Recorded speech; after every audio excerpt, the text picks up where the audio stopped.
3 runners down at the start for our first race from there today. Absolutely superb card for you from Newbury Dubai Duty Free Finest Surprise Stakes, registered as the John Porter Mile and a Half Group 3. So Michael Stout won it last year with Dartmouth.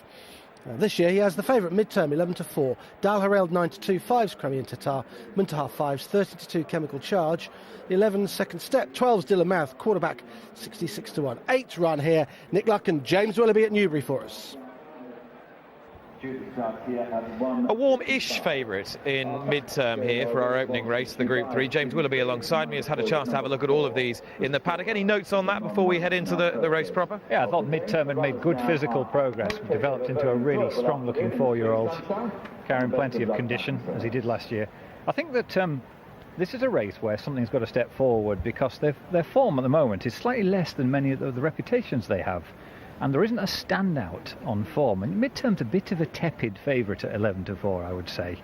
So we're looking for something to really move forward by a length or two to win this. We ought to have a look at Muntaha, because we weren't able to speak about him extensively on Mark Your Card, and he's a horse who represents John Gosden, and for that very reason he warrants attention. A lot of the Gosden horses have had a spin before winning this week, and this one ran 20 days ago, and they've been coming on significantly for their first runs, it seems. I think this one will. He's a big, keen horse. He's never really put it together, this horse. He's got quite a lot of talent. He's by Dan Silly out of a Linamix mare, and most of his good efforts of late have been on slightly easier ground than this. You can see, I think he's going to wear a blanket for stalls entry. That typifies his rather edgy temperament. He's worn a hood in the past as well, but he is a pretty good horse, and he fits in well. This is a good spot John Gosden's found for him, and he should improve from that run behind Chemical Charge. He clearly has a significant engine. He was fancied to run a big race in the St Leger. He didn't really, but I didn't particularly think that he moved all that fluently that day. I've been interested to see how he goes through this. Dal Harold is a 9-2 shot and is solid in the market for St Albans Bloodstock, Andrew Stone's outfit, who also bred this gelding by Champs-Élysées out of their very good mare Dalvina, who Ed Dunlop trained. William Haggis trains this one, and he was a steady improver through last season. This horse is rated 22 pounds higher than on this day last year, and that typifies the fact he's a late developing type. 2 facts for the viewers about his sire Champs-Élysées. First, they've got an excellent record on a firm surface, and the second fact is that the sire himself put up his career best effort as a 6-year-old on his 28th career start. So this is a horse that's going to get better again. He's the controlling speed as well.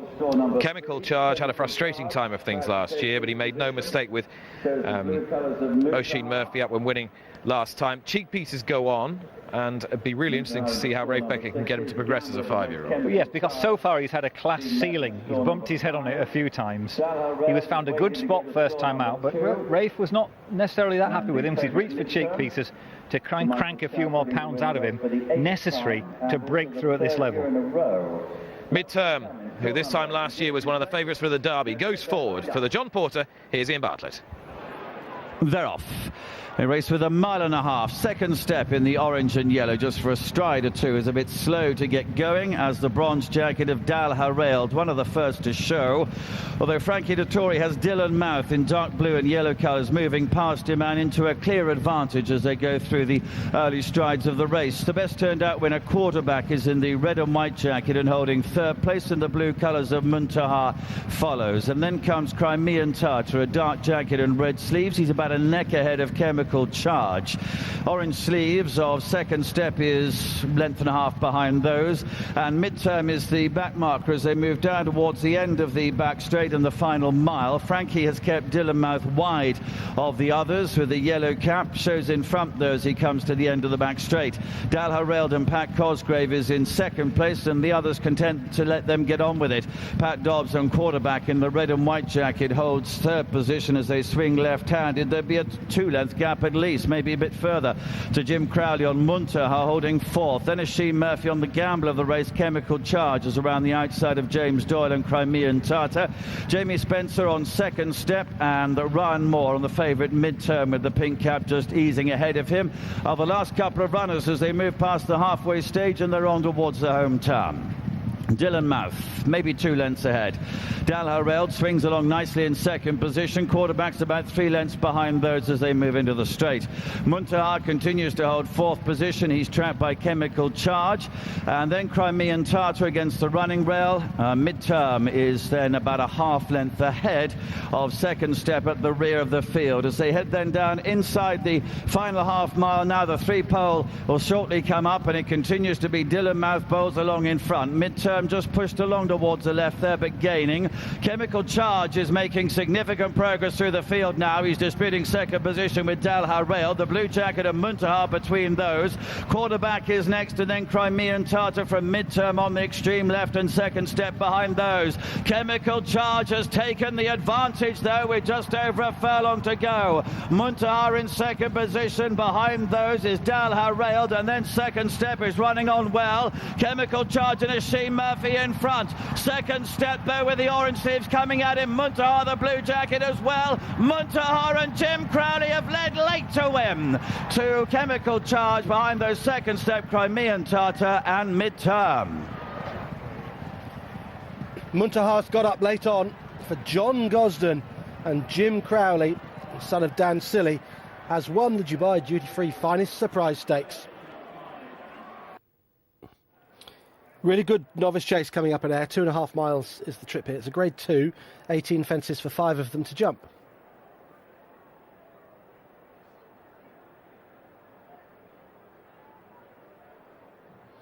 Clan des Obeaux is 2-1 joint favourite with Flying Angel. Cloudy Dreams 5-2.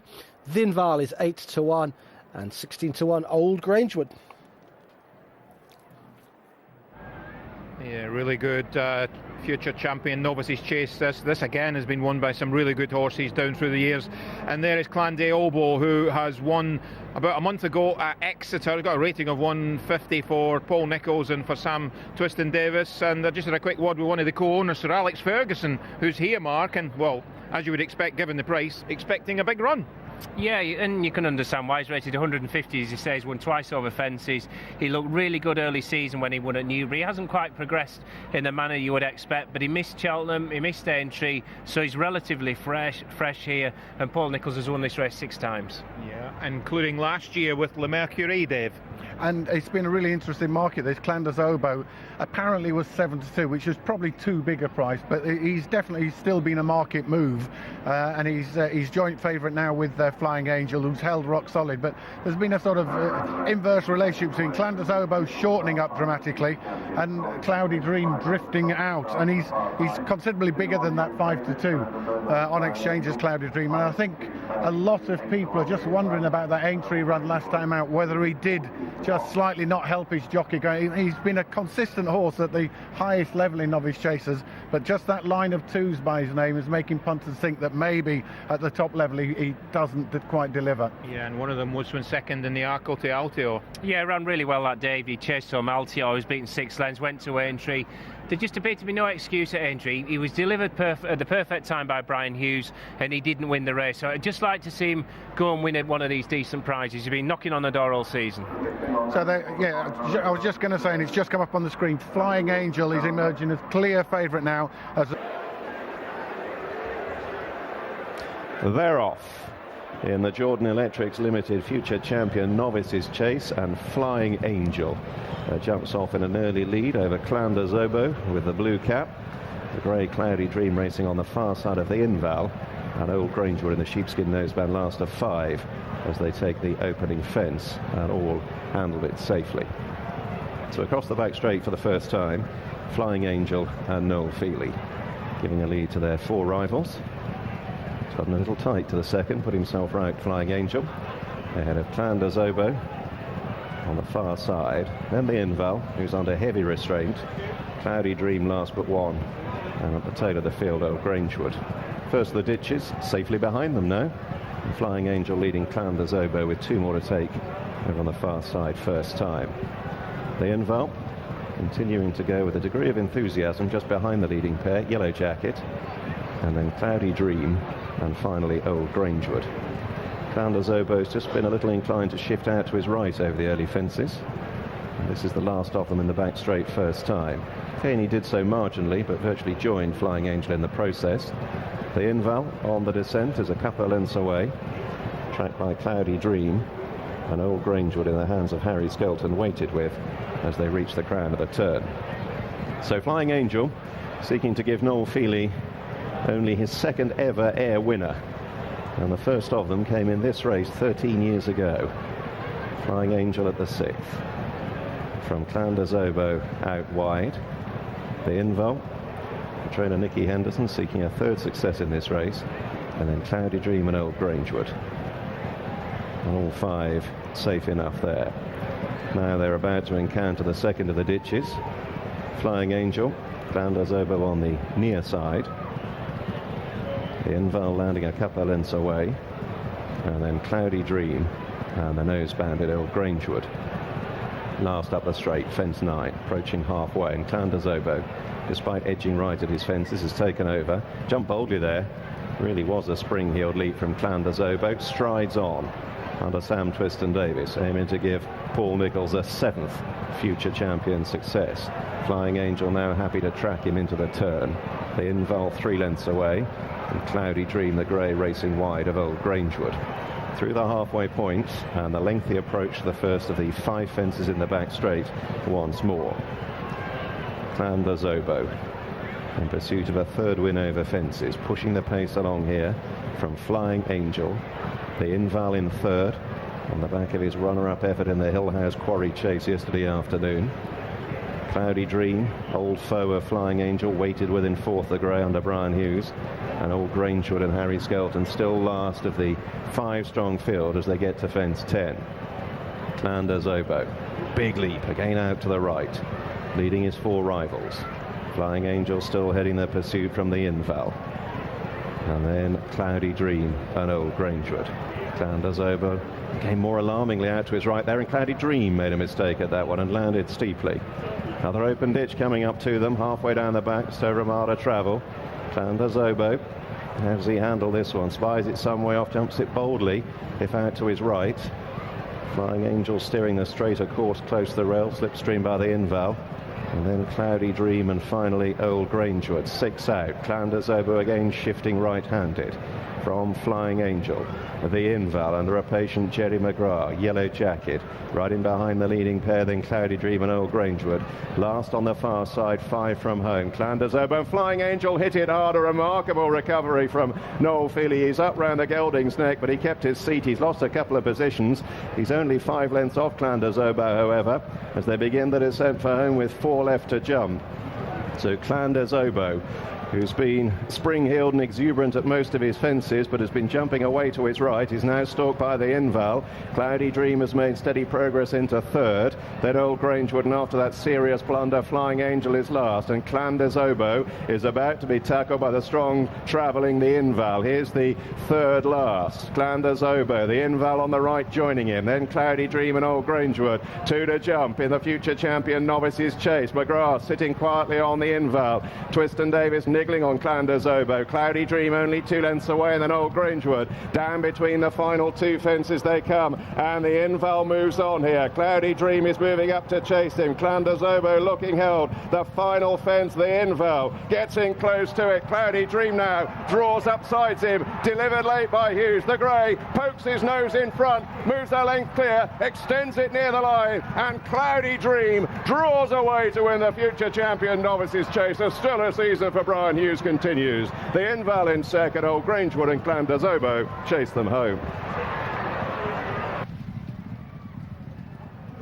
Well, Mark and I cheering home Cloudy Dream there after those seconds in top company at Aintree and Cheltenham. He's got his head back in front. A cool ride as well by Brian Hughes. Yeah, he deserved that, Gordon, didn't he? He'd been knocking on the door, second at Cheltenham, second at Aintree. Didn't look likely going to the last. The Inval, who was put firmly in his place by 2 taps yesterday, he's travelled strongly. Looked the most likely winner going to the last. But Cloudy Dream landed running as opposed to the second. Yeah, and Newbury. Really good race coming up, but now we've got the Fillies Classic Trial, 7 furlongs. It's Group 3 and 11 run.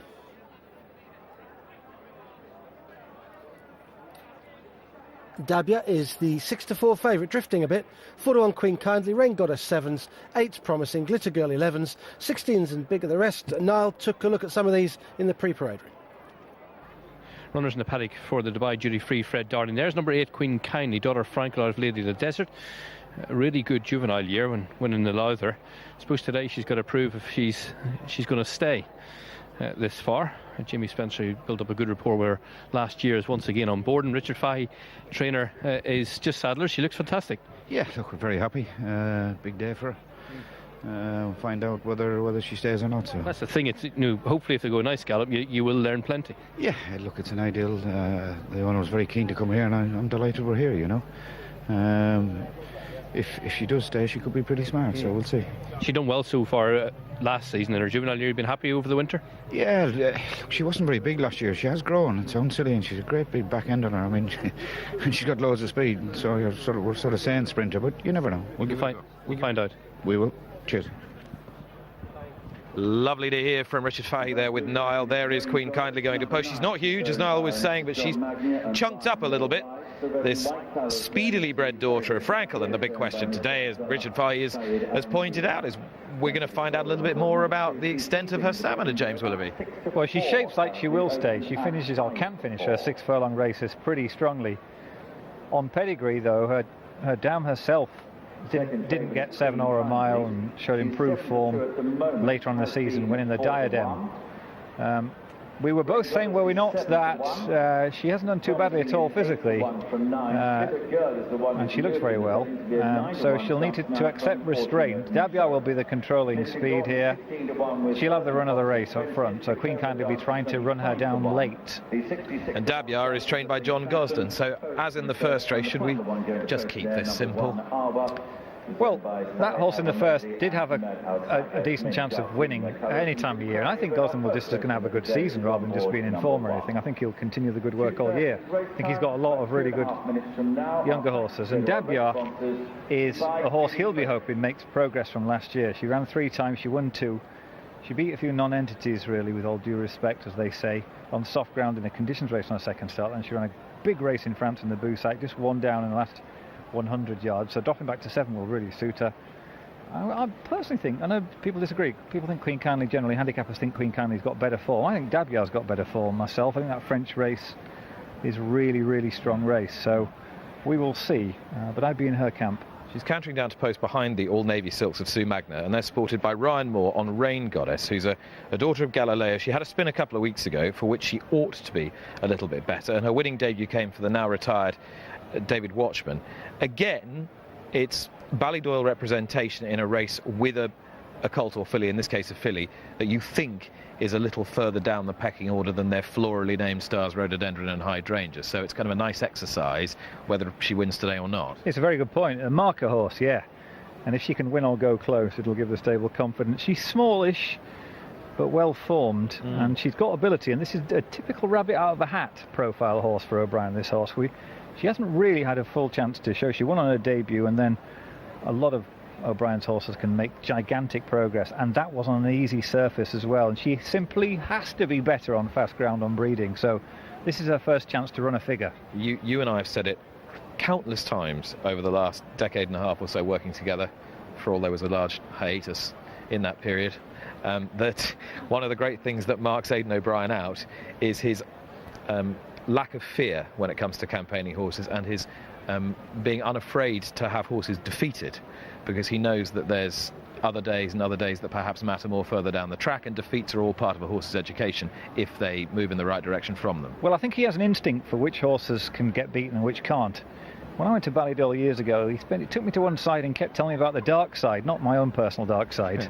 That would take too long. But the fact that, you know, with some horses you can expose them to a tough race and they'll gain seasoning and conditioning out of it. For others, you've got to nurture them. So this is the type of horse, I think, that can take a few lumps and be better for it. She's 8-1, so is Promising. Promising kept catching our eye as she walked around the paddock. She remains a maiden, not for long, I'd fancy. I wouldn't be that surprised if she figured well here. I did the Prestige Stakes for Racing UK, and I was hugely impressed with Promising. It took a great ride by Francis Norton on Kilmar for Mark Johnson to beat her that day, and I was really, it came out the race thinking that she was a really good prospect for this year. We didn't see her after that, but she's a decent specimen, to say the least.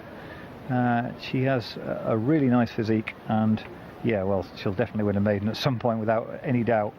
Can she go on and really step forward again? She's got a lot to find on form with the principals here, and if she could finish within hailing distance of them here, it will be a really good sign for her.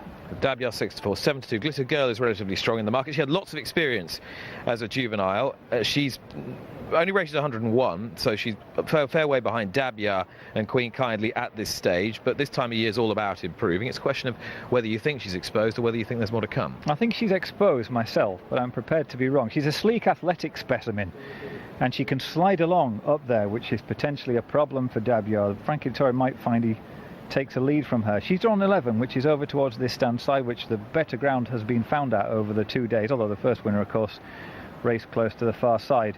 So she'll be a target perhaps for Dabyar early on if she goes on Glitter Girl, and if she doesn't, Dabyar can do it. But just keep in mind what happened in the Boussac, that Dabyar curled up a bit close home. If it wasn't down to the trip, then it might be down to the fact that she just lost concentration a bit, and for that reason Glitter Girl could be one to give Dabyar a nice lead. The others would all be surprise winners, though I will give an honourable mention for Poet's Princess. She'd be a huge shock winner of this, but she's a lovely looking filly, and I'd be surprised if Hugh Morrison didn't get something decent out of her this season. She's had a palace affair, so many of our viewers who go back 25-30 years will be keen to see her do well for the family. And Poet's Princess, I just wonder whether in addition to the fact she's running against faster horses on known form so far, and maybe an easier surface will be to her liking in the end as well. But all things being equal, it should be a question of whether Dabyar or Queen Kindly can mark themselves down as realistic contenders for a classic, be it at Newmarket or at Deauville replacing Longchamp this year. Dabyar 6-4, Queen Kindly is 7-2. For Queen Kindly, it's a question of whether the 7 furlongs is within her compass. For Dabyar, it's a question of whether that pre-Marcel Boussac form is, as James Willoughby suspects, the best form in the race, notwithstanding Queen Kindly's Lowther victory. Glitter Girl promising and Rain Goddess make this a deep running of the Fred Darling Stakes. How will it play out, this recognised classic trial, and can Queen Kindly give Frankel fans more cheer? We'll find out with Ian Bartlett. Queen Kindly, blue jacket into 4. Dabyar is to go to store number 8, and Rain Goddess in 10. Dabyar is the last one to come forward then. 7 furlong start. That's it, ready. Poet's Princess is restless in 1. They're off. Blindfold comes off late on Poet's Princess, who played up in the gates. Queen Kindly has dropped in towards the back of the field as they begin to settle in green. Alba down the centre. Dabyar, red and white jacket, right up there with her from the word go. Piccola Dance in yellow and red is towards the left, and the white and red jacket of Urban Fox behind these. Then Promising, Big King, green jacket and yellow cap. The red of Mystic Dawn is to the right of her. Glitter Girl is next. Red, white jacket, blue cap just ahead of the dark blue of Rain Goddess. The pale jacket of Think Fashion, then Queen Kindly in blue and white. Poet's Princess, who was messing around in the gates beforehand, is the back markers already. They get down to halfway. Frankie Dettori on Dabyar, showing in front here. Green jacket of Alba to the right in second position. On the left is Piccola Dance. Promising, Urban Fox and Rain Goddess behind those, and the blue cap of Glitter Girl to the left. Extreme left now, blue and white colours, is Queen Kindly as they head down to the final 2 furlongs. And Dabyar with on the extreme right Mystic Dawn. Promising coming there. Glitter Girl is behind those. Urban Fox is next as they head down to the final furlong now. Dabyar in front by 2 lengths. Second place to Urban Fox, and Promising. Behind this is Glitter Girl, but as they race towards the line, Frankie Dettori and Dabyar just pushing around hands and heels. Dabyar wins. Urban Fox in second. Promising in third place. A wall of them for fourth. Queen Kindly and Rain Goddess are both involved. Dabyar's won it. She's won the Fred Darling under hands and heels from Frankie Dettori. A cheeky look over his left shoulder coming into the final furlong.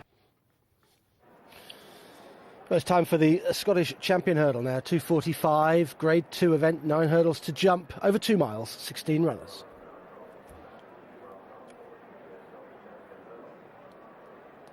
Winter Escape 9-2. Mohead is 11-2. Lamy Surge 8-1 along with Sode Royale. Tommy Silver's also 8. And it's 10-1 and bigger the rest for an excellent Scottish champion hurdle.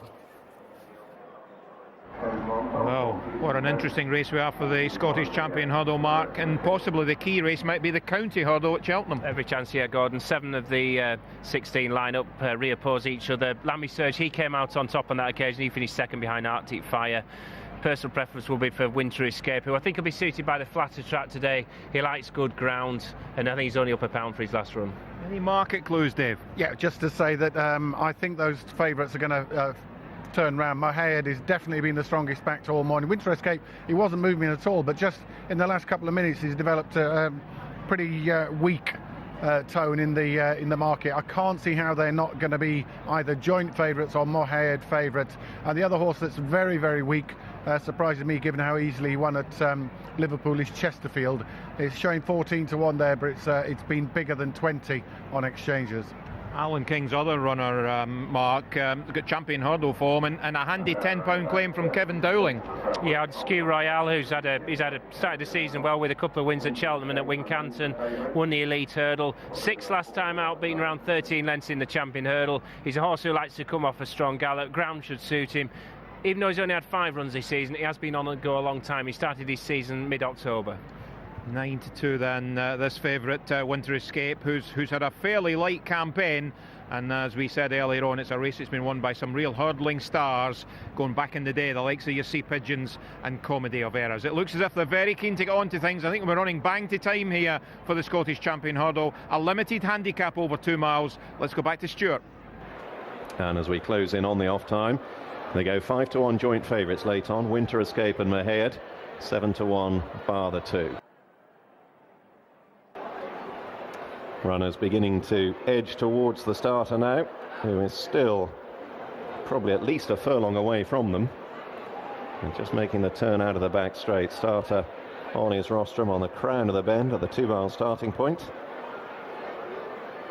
Flag in hand, but not yet raised. Aussie the Oscar against the rail to the 4, with Zubair in the noseband lining up prominently. Scottish Raider, traditional dancer, the black jacket. Diamonds of Intense Tango, Vern Romane, the red cap, and on the far side, Tommy Silver, blue cap for a young Stan Shepherd, all in the leading line as they walk slowly downhill in the direction of the starter, who now holds the flag aloft, and they come in steadily. Stand by.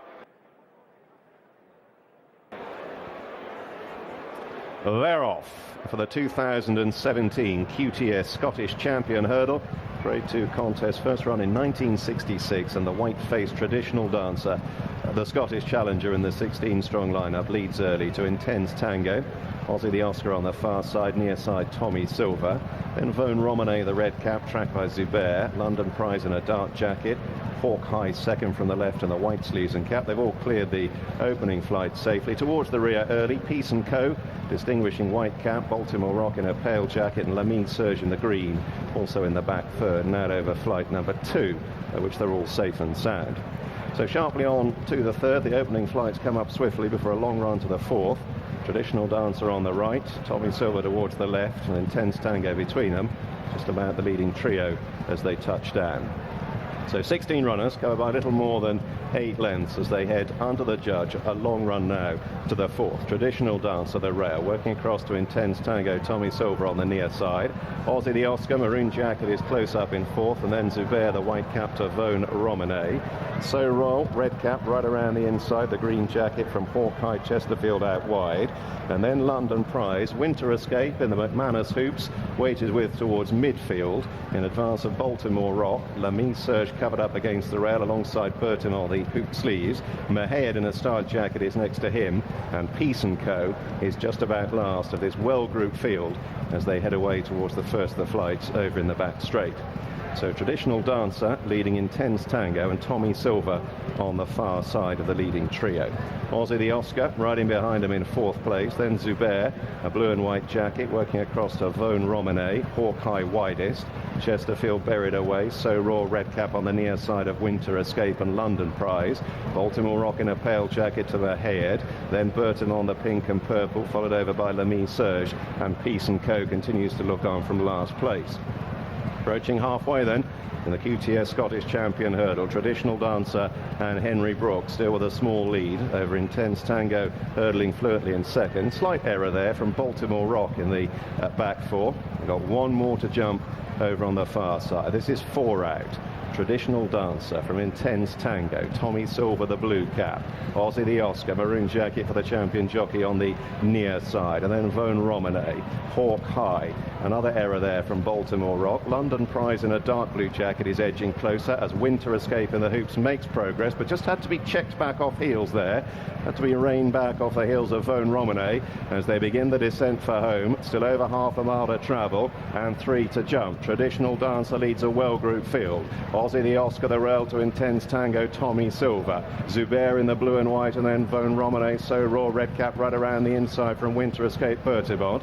Chesterfield is circling them. Lamy Surge in the green making progress. London Prize has just drifted back 5 or 6 lengths off them. He's got Mahead on his outer, and here's 3 out. Plenty of chances in the Scottish Champion Hurdle. Traditional Dancer is trying to fend off all the challengers. Aussie the Oscar on the far side. Zubair now in the noseband moves through. Then Intense Tango, Tommy Silver, the blue cap, Von Romane and Chesterfield down the near side. The grey Bertibont is staying on. London Prize in a dark blue jacket finds daylight. Mahead running on. Here's the last. Zubair in front from Chesterfield. Von Romane, Tommy Silver chasing Mahead. Chesterfield now strikes the front halfway up the run-in. Zubair though fights on gamely on the far side. They lock horns in the shadows of the post. Chesterfield is leaning left. Zubair sticking his nose down. Flared nostrils either way. Chesterfield and Zubair went past as one, inseparable in the Scottish Champion Hurdle. Mahead right behind them. Real bunch for 4th place.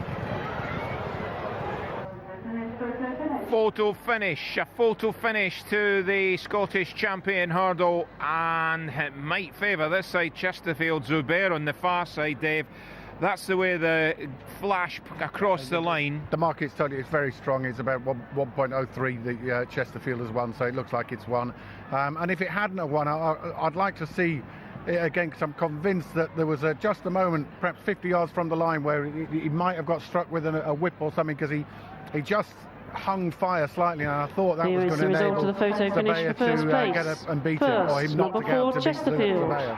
He's been confirmed the win-up, Chesterfield. Zubair in second. It's 14 Mohair that's finished third, and Vosny Romane has finished in 4th place. A 12-1 winner following up that entry success for horse and jockey. Absolutely, yeah, big day for Seamus Mullins, even bigger day for Daniel Sansom, £7 claimer, £11 higher than when he won the final race at the entry Grand National meeting, and he just gets the better of Zabaya, who was back to form today, who was a decent juvenile last season. Yeah, many chances from the second last in at the moment, just about in front Zubair, but coming this side under a right-handed drive as the winner. Yes, and yeah, he's a real credit to this £7 claimer, Daniel Sansom. Just there, he just hung fire. I don't think it was anything to do with the whip, but I just thought that little jink might have cost him the race, but he's shown great determination to get up clearly back to form. He's been looking like he's coming back a little Zubair in his runs, but never quite lived up to it this season. But it looks like all is not lost at all with that horse either. Short head, the winning margin. Mark, a quick word on Winter Escape. Over on the far side, seemed to get tightened up. Yeah, he's travelling well. He got tightened up near the back straight, but then he got himself back into contention and got stuck in behind traffic, and then he dropped away very quickly from the second last. Well, I'm sure that was too bad to be true. As you can see, the head on there, a delighted Daniel Sansom on board Chesterfield. They won at Aintree exactly 2 weeks ago. Chesterfield's gone up £11 since. That's won the winner. Zubair 12-1 as well. Mahead was one of the joint favourites. He finished third. Vosny Romane was 4th at 40-1. Winter Escape, the other joint favourite, 16. Must go straight to Newbury. Runners are just beginning to make their way out for the Greenham. It's Group 3, all 10 run here. Dreamcastle 9-4, 7-2 Barney Roy, War Secretary 4-1, 32 Zanom, Make Time 10, 16's Via Serendipity, King's Gift 25s along with Mr Scaramanga Sea Fox 28s, Lord Cooper 100-1. All 10 run in the JLT Greenham Stakes. Here's Nick. Slightly different shape to it than the Fillies trial, a lot of which was about established form. A lot of this is about potential, raw potential. The front of the market is dominated by horses who've run once and won once. One of those is Barney Roy, one of them is Dreamcastle. Dreamcastle, the white caps, I'd been Sarua trained to this as Sheen Murphy takes the ride. And he bolted up this son of Frankel on his debut at Doncaster. It was, however, only 20 days ago. He's a relative latecomer to the potential classic party, and we at the moment don't really know how good he is. We can tell you a bit about his provenance, however, James. Yes, we can, yes. His dam raced only as a 2-year-old. He won the St Hughes and the Flying Childers, and she's from a speedy family, so he's bred to be quick. And he's got to run maybe a second half to 2 seconds quicker than on that occasion to live with these. No, maybe less than that. But it's a lot to ask in a short space of time. And we saw that Ben Battle, who won the other division of the maiden, made a good fist of doing a similar thing in the Craven Stakes. But Dreamcastle has got to step up here in terms of the early pace, because he was able to dawdle down to the 2-pole there and just sprint home. He's got a tremendous turn of foot, but he did show a typical Frankel progeny of excitability on his debut. He's going to need to settle. He's a fascinating prospect, it goes without saying. And that would encourage you, in light of what James has just been saying. He was fine in the paddock and he's cantering down to post, seemingly absolutely fine. Let's try and pick out the other Godolphin runner for you in the All Royal Blue. This horse knocked my eye out in the paddock. What a beauty he is, Barney Roy. By Celebration, who's got one or two exciting prospects knocking around, one with David Simcock and this horse Barney Roy, who bolted up Haydock for Richard Hannon last year, and Godolphin swiftly pressed in the transfer market. Yeah, difficult for your eye not to alight on this horse as he walks around. He's a belting looking individual. He's rangy, he's good looking as well. I mentioned early on in the show, if you want to join us, nowadays people are into measuring stride lengths and stuff. It's a facet of it. This has also got a huge stride, and if he can break over the ground quickly, if he can get that stride frequency up, that will really power him to some huge figures in his 3-year-old season if all remains well with him. So I absolutely love him. I think he's got a big chance to show what you can do here. He really is a beauty, fills the eye. Dreamcastle is the other Godolphin horse and his favourite, but Barney Roy 3-1 warrants significant respect. James Doyle, there he is for Richard Hannon, who's done well with the Godolphin acquisitions from his yard, most notably Tour Moore and Knight of Thunder, who went on to win the Lock-in Cheer, having been purchased by Godolphin. Let's have a look at the Ballydoyle representative, War Secretary, a colt by Warfront. Warfront's had a good week with the sun shining, and this horse was a winner on the polytrack at Dundalk and had won on that surface last back end, so they want to keep him away from the prevailing soft ground in Ireland. And they're spot on. Warfront, the stallion, good to firm or firm in Britain and Ireland, 20 for 97, 21%, impact value well over 2 as well. It has, as you said, Warfront weather this week. He had the disappointing Craven favourite mixed in with his results in Newmarket, of course. But this horse is another good-looking horse, as most by his sire are. He's down one over 12 furlongs as well, so whatever happens here, I would expect that a mile is going to be a lot better for him than 7, and he's got speed as well, so Ryan Moore can place him where he wants here. I think he's a danger to the 2 in front of him in the betting. I really do. This is a fascinating, at least 3-way go, and I like Zainholm too. Well, if ever you needed evidence that potential is being venerated more than established form here, the horse with the significantly highest BHA rating, Zainholm, is an 8-1 shot for Jim Crowley and Sir Michael Stout. It's not exactly unfashionable connections either, and he's got pattern race form. He's going to be suited by a good gallop at this trip. I think at least 1 or 2 of these are naturally quicker animals than Zainholm. Zainholm is a big old unit, and he takes a while to organise his impressive, you can see there, impressive physique. You wouldn't want him to stand on your foot. He's that type of horse. And so they want them to go quick.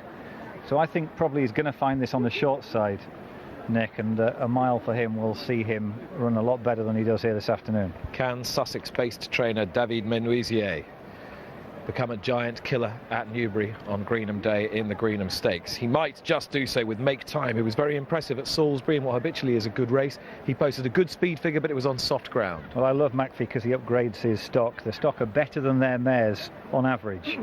And Make Time, who returns to a fast surface, having won, as you say, at Salisbury on the soft. Really good time. The visuals were terrific as well. He's clearly a very useful horse in the making.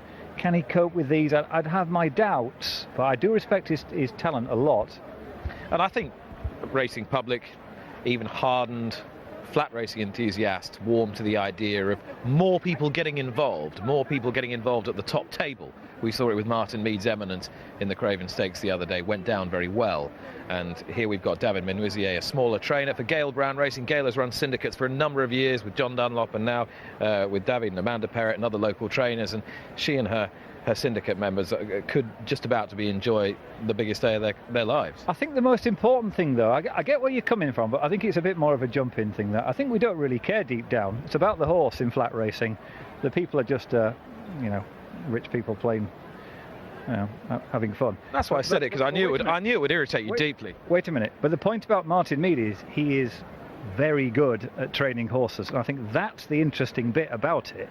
Is that it isn't just a small collection of individuals gifted with the talent, the wealth to have all these horses. It's good to see what David Menuisier, to me, has made a very good impression, hasn't he, in what he's done so far. Same with Martin Meade. And when they get a good horse, it's good to see how they match up to the established stars of this great game, like John Gosden, Sir Michael Stout, Aidan O'Brien, Mark Johnson et al. And one man who's just about established himself in that echelon the last couple of years is the multiple classic winning trainer Hugo Palmer, who saddles via Serendipity here for his big owner Mr. Arachi, and Josie Gordon looking to land this pattern race in her first season with a formal association with the stable. Well, this horse blew the doors off the Craven Breeze up sale last year. He was consigned by Norman Williamson's Oak Tree stud, who cleared done a very good job with him. Bought by Rob Spears for Mr. Arachi, and this horse hasn't yet shown what he can do. He's got a tongue strap here, but I think his breeze is better than his form. So I think there's latent talent about via Serendipity. Good to see Michael Dodds here with King's Gift, a colt who was pretty useful last year and has got group placed form, but again you'd think he'd need to make a fair step forward to get involved with some of those slightly more highly touted runners. I think he wants easier ground too. I could be wrong. Michael Dodds obviously disagrees with me, or he wouldn't be running, but I don't know, I think he probably wanted it slightly easier. And I was there in Doha firsthand to see Mr. Scaramanga's famous triumph for Simon Dow. A lovely payday for them that day. One of the best aspects of the last 6 months or so, Simon Dow making his way back. Very, very talented trainer, and good to see what you can do with this horse. Well, the question we always ask ahead of a race like this, have we got a classic contender in our midst? And if we have, could it be one of this lightly raced Godolphin pair, Dreamcastle and Barney Roy, for Saeed Bin Saru and Richard Hannon, respectively? They are almost inseparable at the head of the market. Money coming late for Barney Roy. As we just wait for Dreamcastle to come forward, we'll join in. Furlong start. He comes forward. That's it, lined up. They're off, and War Secretary rears in store number 2 as he leaves the starting gates. He's, because of that, one of the slowest runners away. Via Serendipity with red sleeves is the first one to show. Ryan has kept War Secretary to the extreme right, and he's showing plenty of dash. He's already up with the leader. Mr. Scaramanga and Dreamcastle towards the left with a white cap is next, and Sea Fox in the black and pink behind this. Barney Roy is next. A very similar jacket of Make Time is 1 length behind him. The noseband of King's Gift with those. Zanom is towards the left, blue and white on the cap, and the yellow cap of Lord Cooper is just about the back marker. Now Dreamcastle with a Sheen Murphy on the left. The white cap has come through to join via Serendipity in front. In behind those, Mr. Scaramanga in company with Sea Fox, and then King's Gift. Make Time and Barney Roy off to the right, but this via Serendipity bowling along all right in front here with 2 furlongs to go. Dreamcastle, though, as Sheen Murphy comes there towards the left, and now James Doyle on Barney Roy to the right. The Godolphin pair in front, but Dreamcastle, he's in front by 2 lengths here as he heads down towards the final furlong. Dreamcastle in front, but Barney Roy is closing now as they enter the final furlong. White cap is Dreamcastle, blue cap is Barney Roy, and it's Barney Roy and James Doyle who go on to win by a couple. Barney Roy's won it handsomely. Dreamcastle in second, Zanom in company with King's Gift, a close run thing, third and fourth. Oh, well, he was quite impressive in the end, wasn't he? He was under pressure quite a long way out, but he has come home really strongly to win the Greenham for Richard Hannon, Godolphin and James Doyle. Godolphin had the second with Dreamcastle as well, that one trained by Saeed Bin Saru. Here are the details for Newbury. A mile handicap coming up, class 2, over 31,000 to the winner, 21 runners. Really good race this. Spring Cup, Chelsea Lad 100 to 38 to 1. Doncha, Banksy 9's George William, Zhufeng 12s along with Fastnet Tempest, 14's Master Carpenter, 16's Another Touch, Stormer Ahead, High 20s and bigger the rest. Chelsea Lad the clear favourite. Physically to be better at 4, so the fact he's had an abbreviated career so far might not harm him, and I took to him very much when he won at Doncaster and followed up with a good second at Sandown. Another one. Good race, this. It's a really good race, it really is. Excellent race for the Be Wiser Insurance Spring Cup. Positive mentions from this quarter for George William and for Fastnet Tempest, but if Chelsea Lad is as well handicapped as his connections believe him to be, then the others will have to go some to take him down, and he's 7-2 to take this year's edition of the Spring Cup, and I think we're nearly there now. A flag is raised and Ian Bartlett is waiting for us. Spring Cup are taking their places in the gates now, and it looks as if Fanciful Angel, one of the two greys to store number 20, will be the last of the 21. He walks in, looks like they're ready. They're off. They break away from the mile start then for this Be Wiser Insurance Spring Cup. Donica, another touch. Big Baz amongst the first ones to show. Zhui Feng's on the extreme left, into the red not far behind. London Protocol is up there as well, and they're followed through by Mountain Rescue as they head down through the first 300 yards. Big Baz with the green sleeves, the yellow and white of London Protocol, and Fastnet Tempest is with those from Master Carpenter, and then comes Mountain Rescue, Storm Ahead and Chelsea Lad not far behind them. Homecomings is next, and followed by Sir Roderick with a white cap towards the left, and then the blue headgear of Into the Red. In the red, they're followed by Zhui Feng, and then comes Fanciful Angel and Boom Shakalaka and Banksy in Another Touch, and Al Hayam behind these from Donica. Pacify at the back of the field now with 3 furlongs to go, and it's Big Baz in the green sleeves still leading to London Protocol in second place. On the right then is Master Carpenter and Fastnet Rock, white sleeves about 3 from the right, coming into it strongly. They're followed through by Another Touch, and Donker and Al Hayam is in behind those, and Chelsea Lad is last, and he might be pulled up. Chelsea Lad definitely not be winning, as Fastnet Tempest now and Franny Norton come through with the white sleeves to take it up. Al Hayam over the far side has come through. Another Touch is behind those. They're followed through by Big Bass, but they're well inside the last furlong now. Fastnet Tempest, the white sleeve jacket shows in front. Banksy is coming after him in the dark blue jacket. Banksy leads late on to Fastnet Tempest. Another Touch. El Hayem, George William just in behind those from Bossy Guest. Oh, Banksy's got there late on. Jamie Spencer and Luca Cumani have won the Spring Cup 9-1. Well, the Coral Scottish Grand National is next up. A handsome trophy awaits the winner. 4 miles then, 26 fences to jump, 30 runners.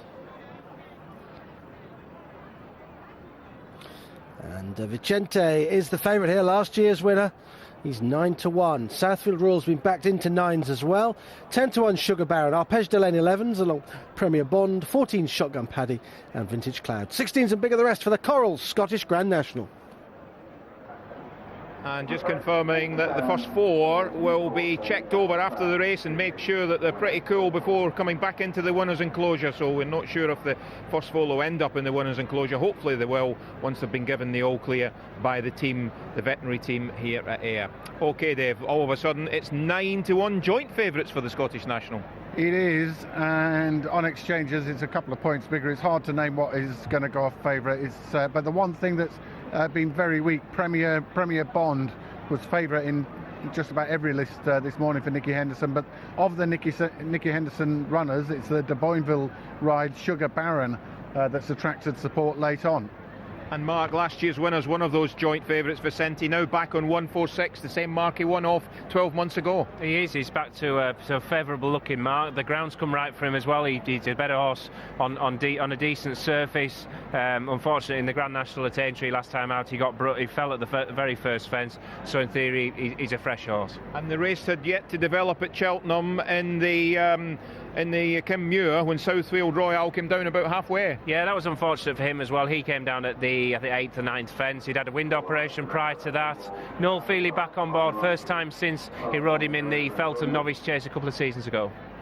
still those joint favourites. Dave, anything else that's seriously drifting or being backed? No, if I'm honest, it's the widest open handicap I think I've seen all season, even more so than the English Grand National a couple of weeks ago. There's so many horses in and such a tight range here, but I'd still argue that maybe Arpège de Laine, Sugar Baron and Southfield Royal are the three horses that late on have attracted the most support. The other Cheltenham form that we looked at earlier on involved the top weight Mr. Approach, Mark, and Mr. Approach himself second in the National Hunt Chase.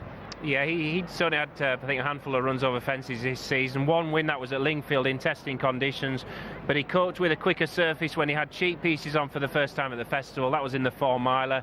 He runs off a mark of 148. 11 stone 12, last time that weight was carried to victory was 13 years ago with Grey Abbey. OK, bang on post time for the 2017 renewal of the Coral Scottish Grand National. Let's go back up to the commentary box as they look as if they're about to come into line any second and rejoin Stuart. Yes, I don't think it'll be too long, Gordon, by the looks of things. They are still about a furlong or so back from the starters rostrum. Starters Michael Robson, Jason Callaghan and Stuart Turner. And we're not too far off a start. And now the runners advancing on the tapes. They're coming forward for the Scottish National. Flags are raised. Starters happy that he's ready for them. They're still a long way back from the tapes at the moment. And they're off. The 2017 Coral Scottish Grand National in the grey vintage clouds is one of the first to show up, with Southfield Royal in the noseband towards the far side, with Blake Mount as they come to the opening fence. Vivaldi Calange is just in behind them. Vintage Clouds took a bit of a chance at the first, and we've got one faller at the first fence by the looks of things. One down, might have been Sugar Baron as they went over that one, fence number 2. The leader was Southfield Royale, watching the rest of the field stream out over it safely. So on to the first of the ditches they go. Southfield Royale to Blake Mount, Cruise Linen going up between them. Coggery is there on the inside as they cross out over fence number 4. Portrait Kings towards the rear of the field early on with Ben Benson Gone Too Far, and they now head on towards the last over on the far side, fence 5. For the first time they complete the jumping in the back straight. Fine Rightly is among those at the back of the field. So running downhill, and Coggery through against the rail has moved through to Disputed with Southfield Royale. Blake Mount is out wide, and then add over that one a slight error from Battle of Shiloh. Cruise Linen got in tight to it as well as they begin the sweep back towards home on the first occasion. Coggery to Southfield Royale, Blake Mount. Cruise Linen against the rail, then Henry Parry Morgan. Towards the outside of these, the grey Stradner Hannah. Confirmation that it was Sugar Baron who was out of the race at the opening fence. Dawson City in a red cap tucks in on the inside behind Mr. Approach. Then another of the Greys Vintage Clouds to Alvarado, last year's winner Vicenti in a sheepskin noseband. Mistake from Seldom in there. It's knocked him back into virtually last place as they progress their way on towards fence 7. Coggery on the right with Southfield Royale, Blake Mount, Henry Parry Morgan, Mr. Approach. Stradner Hannah towards the left, the grey with a white-faced Alvarado.